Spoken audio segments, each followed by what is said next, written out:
Je suis très heureux de vous accueillir encore une fois à l'émission de télévision Les Actualités prophétiques.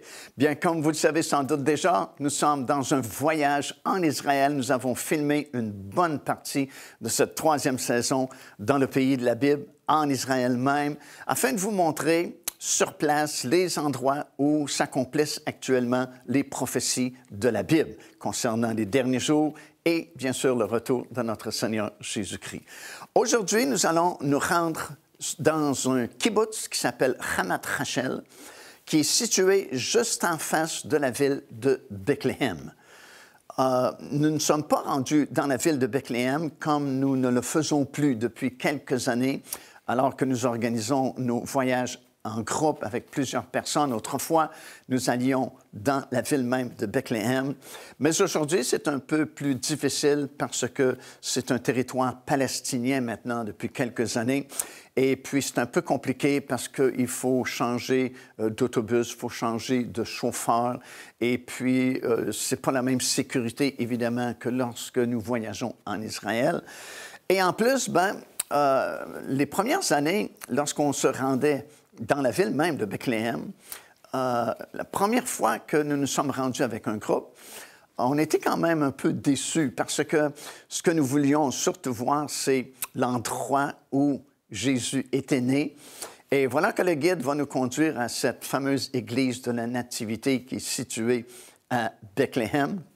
Et puis, finalement, c'est une église orthodoxe grecque. Et puis, déjà, il y avait beaucoup de monde. Alors, il a fallu faire la file d'attente à l'extérieur de la bâtisse. Puis, pendant de longues minutes, nous avons attendu notre tour pour pénétrer à l'intérieur du bâtiment.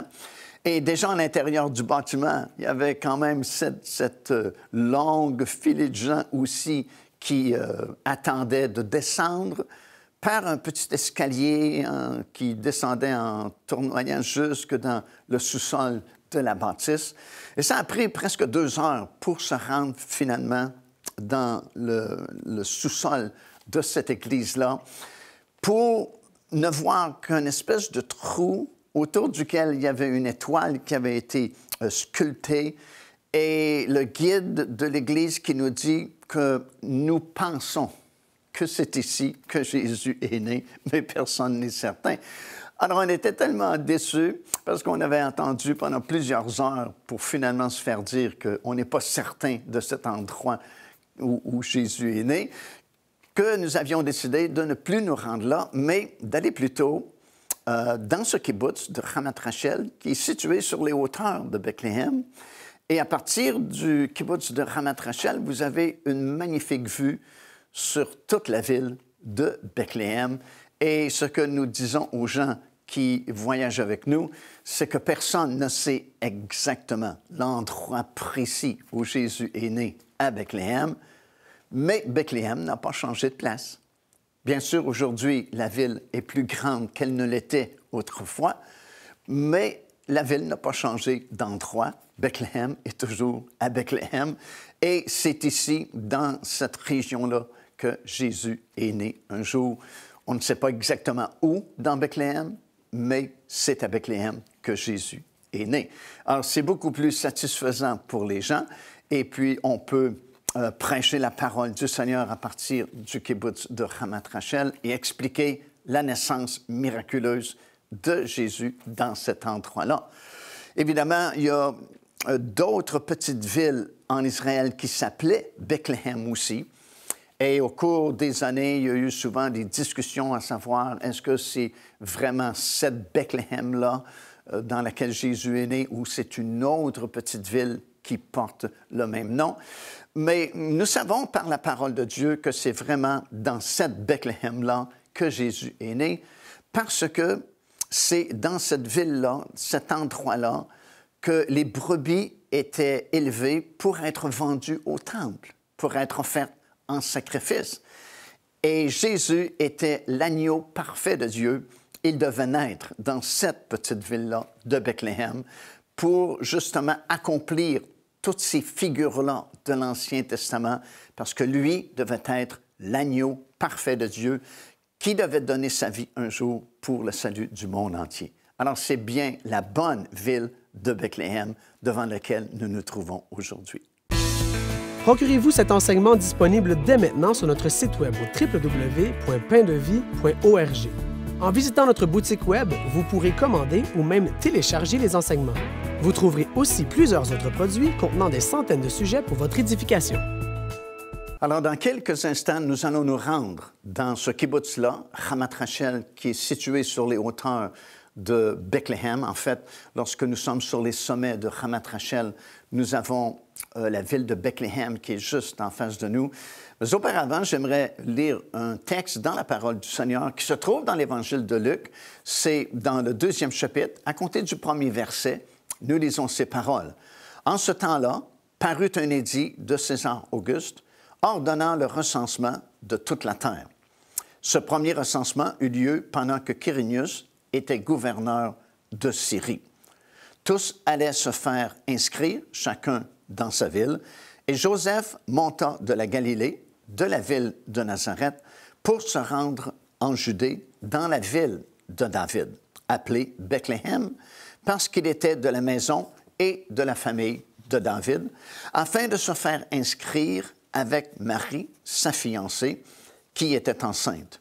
Pendant qu'ils étaient là, le temps où Marie devait accoucher arriva, et elle enfanta son fils, premier-né, elle l'emmaillota et le coucha dans une crèche, parce qu'il n'y avait pas de place pour eux dans l'hôtellerie. Alors, c'est bien ici, à Bethléem, que Jésus est né, selon les prophéties de la parole du Seigneur.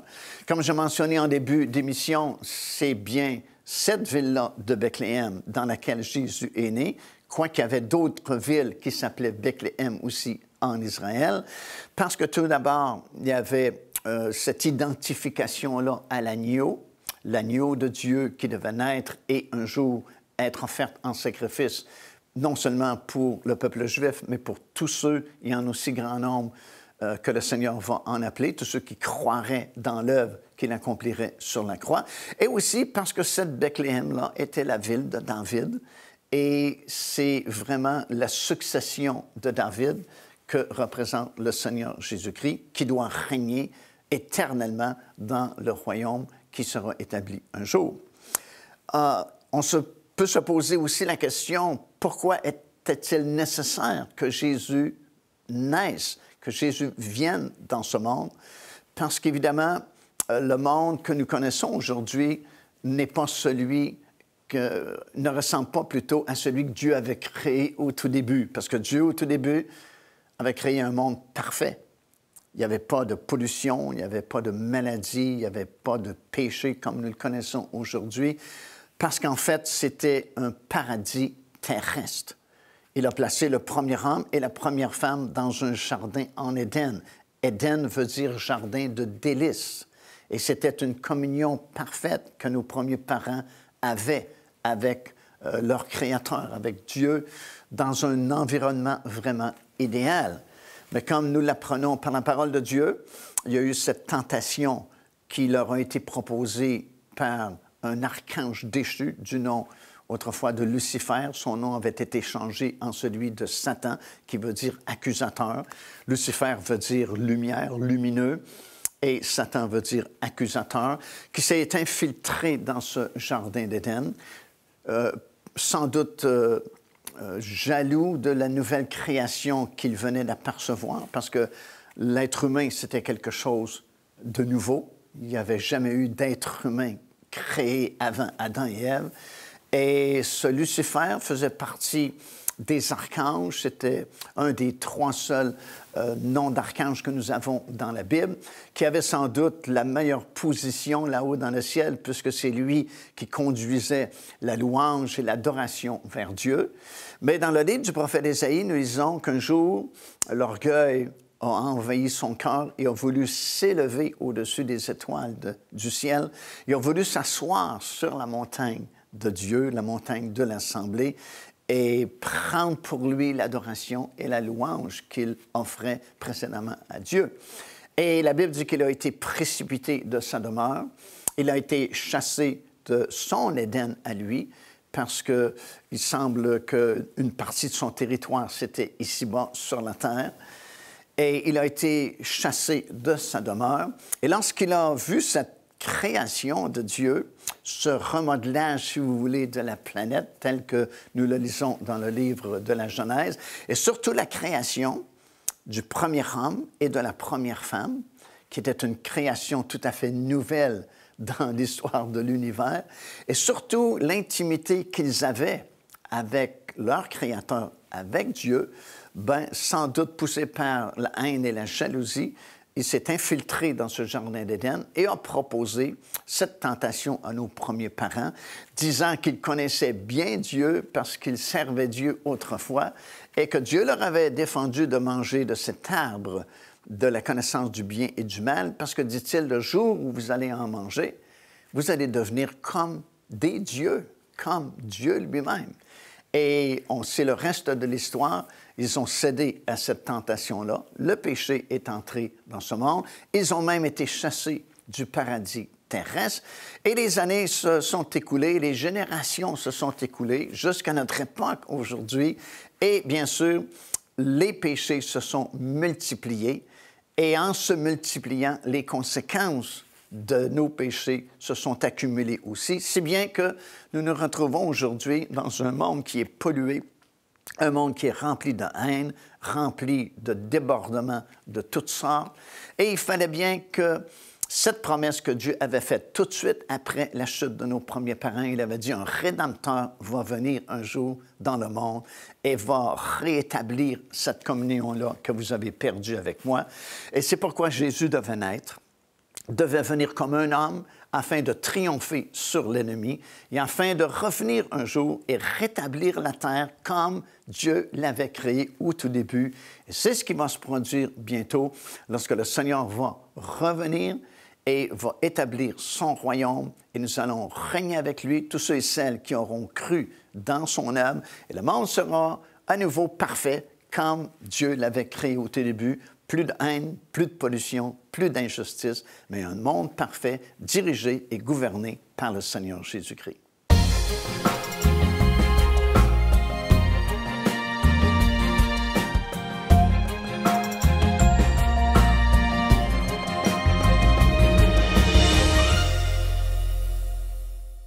L'histoire de la rédemption du monde a commencé ici, dans cette petite ville que vous voyez à ma gauche, la ville de Bethléem.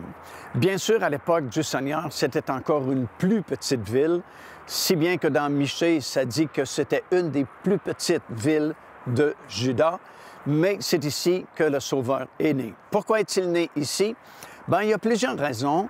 Tout d'abord, on peut lire dans Luc, le 2e chapitre, et à compter du 1er verset, ces paroles.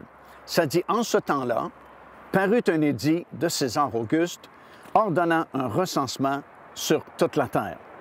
Ce premier recensement eut lieu pendant que Quirinius était gouverneur de Syrie.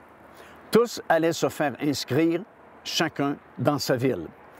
Joseph aussi monta de la Galilée, de la ville de Nazareth, pour se rendre en Judée, dans la ville de David, appelée Bethléem, parce qu'il était de la maison et de la famille de David, afin de se faire inscrire avec Marie, sa fiancée, qui était enceinte.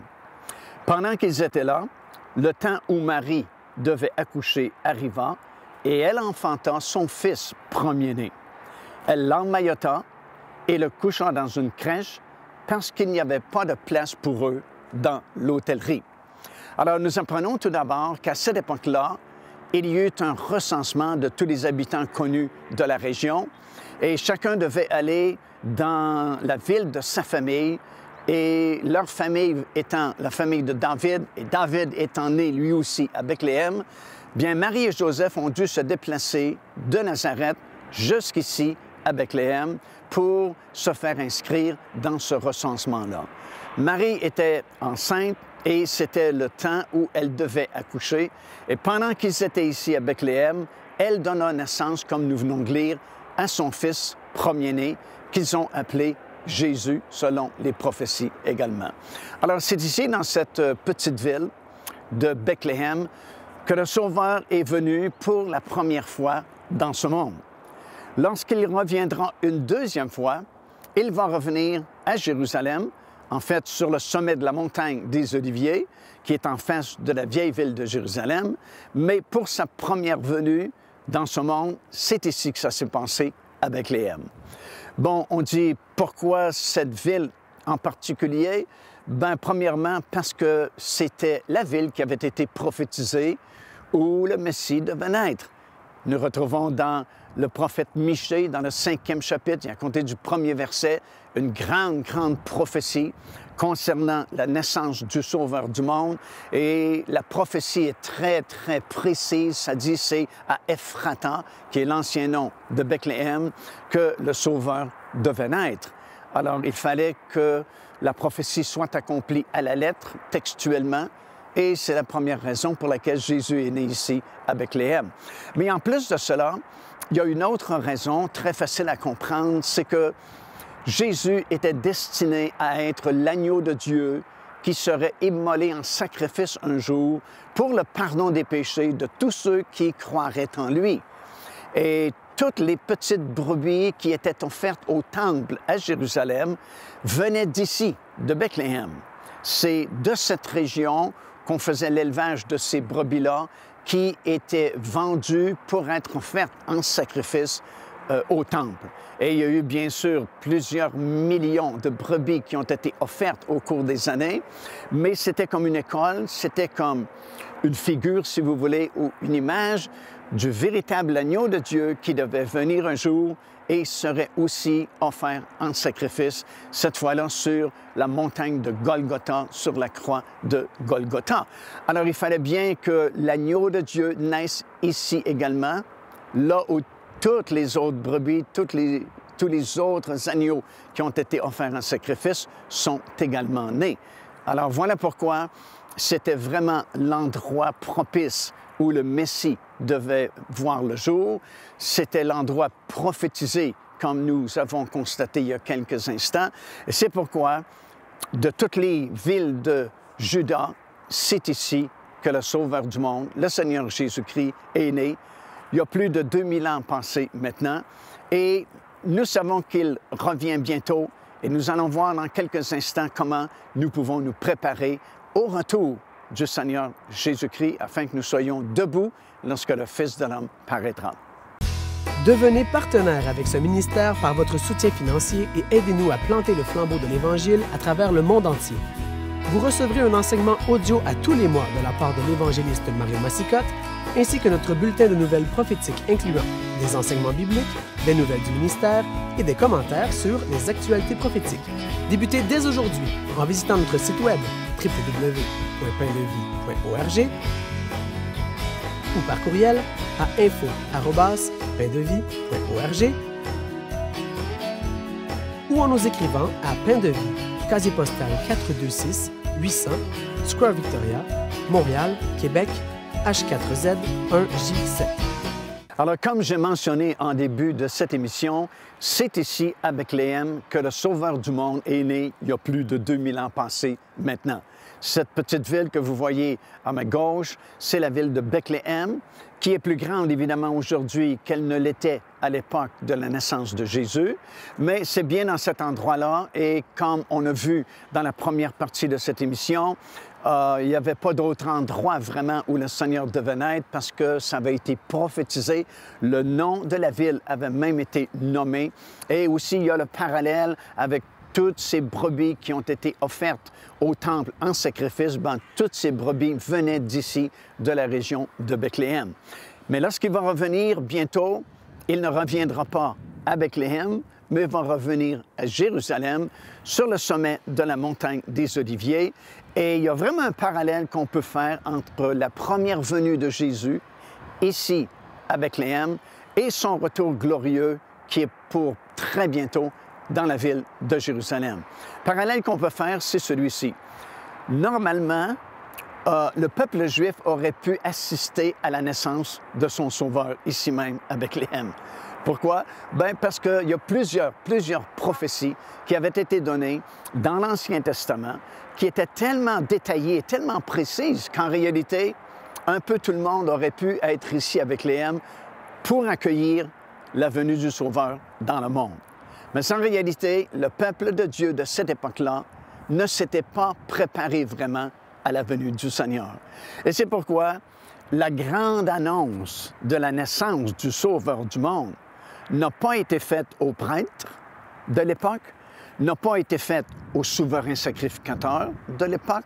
On aurait pu s'attendre à ce que cette grande nouvelle, vraiment c'était une nouvelle extraordinaire, la naissance du Sauveur du monde, soit communiquée aux leaders spirituels de l'époque, aux souverains sacrificateurs, qui, lui, à son tour, aurait pu transmettre l'information au peuple juif. Mais non, les anges n'ont pas annoncé la grande nouvelle de la naissance de Jésus aux leaders spirituels, ils l'ont annoncé à des bergers ici qui paissaient leurs troupeaux dans les champs de bergers. Pourquoi? Parce que leur cœur était simple. Et ils ont compris le message que les anges leur ont communiqué, parce que les anges leur ont dit, vous allez trouver cet enfant qui vient de naître emmailloté et couché dans une mangeoire. Le mot crèche que nous avons dans la plupart de nos versions, en réalité, c'est le mot mangeoire. Et comme on a déjà prêché, bien, ces bergers-là pouvaient vraiment comprendre ce signe, parce que les anges ont bien dit, c'est à ce signe que vous allez le reconnaître, parce qu'ici, dans le champ des bergers, il y avait ce qu'on appelle la tour des troupeaux, ou la tour du troupeau, qui était composée de 2 étages. Deuxième étage, c'était le berger surveillant, surveiller le troupeau pour s'assurer que les brebis ne se faisaient pas blesser par les prédateurs, parce que si la brebis était blessée, on ne pouvait plus la vendre au temple pour être offerte en sacrifice, parce que la brebis devait être parfaite, parce qu'elle symbolisait l'agneau de Dieu parfait qui devait venir un jour. Et dans le premier étage de cette tour du troupeau, c'était la salle de couchement des brebis. Et lorsque la petite brebis venait au monde, bien souvent, elle était tremblante, et pour éviter qu'elle ne tombe et qu'elle ne se blesse, on l'emmaillotait et on la couchait dans une mangeoire. Alors les anges ont dit, voilà le signe pour vous, vous allez trouver un enfant emmailloté, couché aussi dans une mangeoire, et c'est comme ils ont compris le signe, et sans peut-être réaliser toute la pleine signification de ce que les anges leur avaient annoncé, ils se sont doutés que cet enfant avait une relation avec le temple et qu'il avait une relation avec le sacrifice des agneaux ou quelque chose du genre, parce qu'il connaissait bien le rituel qui se passait ici à Bethléem. En plus, quand Jésus a été présenté 40 jours après sa naissance, Marie et Joseph sont montés au temple à Jérusalem et selon la loi de l'Ancien Testament, ils ont fait la présentation de Jésus. Bien, il n'y avait pas la foule non plus, mais Dieu a choisi un homme et une femme, un homme du nom de Siméon, comme nous le lisons dans l'Évangile de Luc, à qui le Saint-Esprit avait fait cette promesse qu'il ne mourrait pas sans avoir vu le Messie d'Israël. Et ça dit dans l'Évangile de Luc que la journée même où Marie et Joseph sont montés au temple pour présenter Jésus, il s'est senti poussé par le Saint-Esprit de venir au temple. Sans savoir exactement pourquoi, mais il a ressenti que le Saint-Esprit le poussait à monter au temple. Il s'est présenté et au même moment, Marie et Joseph faisaient la présentation de Jésus. Et cet homme a été le premier à prophétiser sur Jésus et prophétiser également sur Marie. Et vous pouvez lire ces prophéties dans l'Évangile de Luc. En même temps, il y avait une dame, Anne, qui était veuve et qui vivait au temple, qui s'est pointée au même moment et elle aussi a pu prophétiser sur le Seigneur Jésus parce que la Bible dit qu'elle était une prophétesse. Alors, seulement 2 personnes qui ont reconnu la venue du Messie dans le monde, à part des bergers, bien sûr, à qui les anges avaient apparu. Mais Dieu a été obligé même, imaginez, de déplacer des mages de l'Orient complètement. Ça leur a pris 2 ans pour faire le voyage à partir de l'Orient jusqu'à Jérusalem, parce qu'ils ont vu dans le ciel l'étoile qui leur disait qu'un roi était né en Israël. Pourquoi est-ce qu'ils savaient ça? Bien, c'est sans doute à cause du témoignage de Daniel, qui était parmi ceux qui avaient été déportés à Babylone et qui avaient été placés parmi les sages et les devins à la cour du roi Nabuchodonosor à Babylone. Et sûrement que Daniel avait témoigné partager ses connaissances de la parole de Dieu et leur avait annoncé qu'un grand roi devait naître bientôt en Israël. Et parce qu'ils étaient connaisseurs des signes du ciel, lorsqu'ils ont vu cette étoile particulière, ils en ont déduit que le roi était né en Israël. Alors, ils se sont déplacés, ont fait le voyage pendant 2 ans, se sont dirigés d'abord à Jérusalem pour voir les autorités afin de savoir où était ce roi. Alors, ils se sont adressés à Hérode, qui dit « Je ne sais même pas qu'un roi est né ». Il a été obligé, imaginez, de faire venir les scribes, ceux qui étudiaient la loi de l'Ancien Testament, et il s'est informé auprès d'eux s'ils avaient cette connaissance-là au sujet d'un roi qui serait né en Israël. Et finalement, ils ont dit oui. Dans le livre de Michée, justement, il est question d'un roi qui va naître dans la petite ville de Bethléem. Et Hérode va demander aux mages d'aller jusqu'à Bethléem, adorer l'enfant, et dit-il, apportez-moi des précisions, exactement l'endroit où il se trouve, afin que moi aussi je puisse aller l'adorer.